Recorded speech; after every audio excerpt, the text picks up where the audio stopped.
Hi, my name is Danielle Fears. Today I'm going to persuade my audience that guns should not be eliminated from citizens of the United States.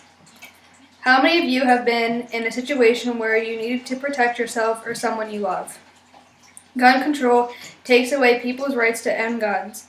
This is not right because it goes against the Second Amendment, allows people to keep their illegal guns, and lets people who have them illegally to be defenseless. I personally care about this topic because it is not right if we cannot have protection. Everyone needs protection because anything can happen to anyone. I am going to try to convince my audience that guns should continue to be legal to carry by someone with a gun permit. So let's get started on learning more about gun control. On September 25th, 1791, the Bill of Rights were added to the Constitution. At first, our founding fathers rejected the idea of adding the Bill of Rights. After talking it over and deciding it would be beneficial to have a Bill of Rights, they put it in the Constitution.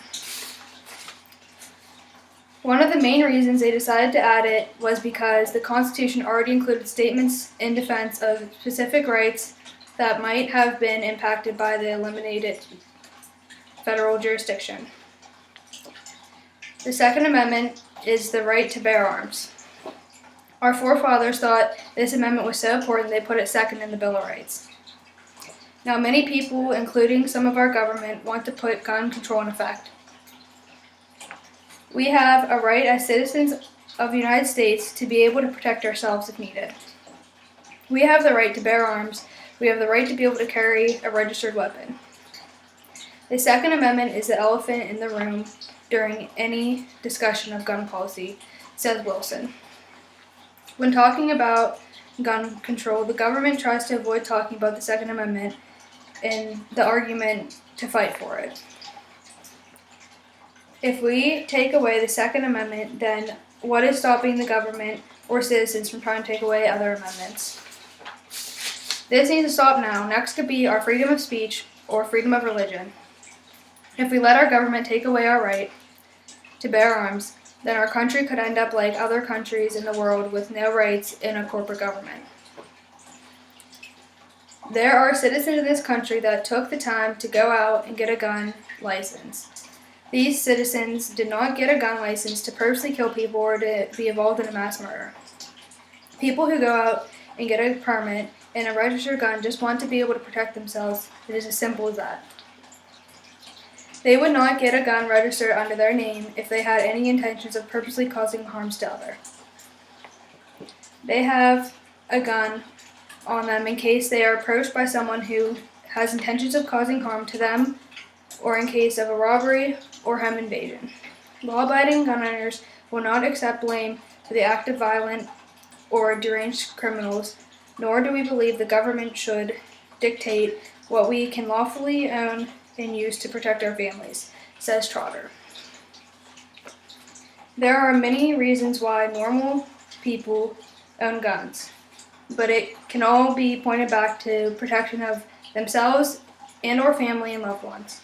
Anyone who is buying a registered gun, it is simply for self-defense or if they hunt. If gun control becomes effective, then it will take away guns from people who legally have them. The citizens who legally have a gun license will no longer have the right to carry a gun on them. If the government takes away their guns, that will not stop people from getting guns illegally. Citizens who commit these terrible crimes are usually from stolen or illegal gun use. Any normal person would not harm someone intentionally, but if they are in danger because of another person, then they have the right to protect themselves. All gun control will do is take away the guns from innocent people, protecting themselves from the criminals with illegal guns. Guns do not kill innocent people. It is the person holding the gun that does. Everyone wants these violent crimes to stop happening, people for gun control and people against it. The people against gun control do not want crimes to continue just as much as the people for gun control. The people who want to be able to carry a registered gun are just realistic in the fact that no matter what we do, crime is not going to end. No matter how hard we try to stop violence, it is going to happen one way or another because of the people in this world, so that innocent people should have protection from these people.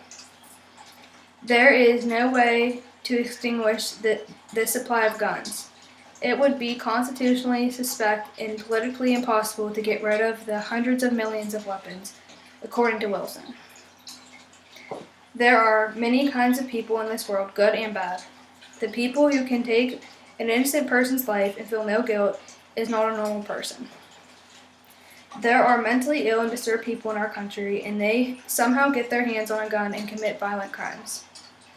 In a nation as big and diverse as the United States, with something on the order of 30 million mentally disturbed gun owners, there are bound to be Dylan Klebols on every corner, according to Collier.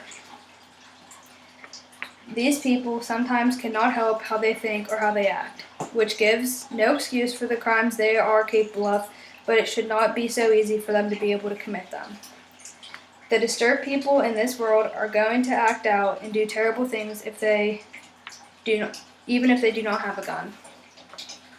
There are federally required background checks on purchasing weapons. Many states limit gun purchases to one a month, and juveniles may not buy them at all, according to Wilson.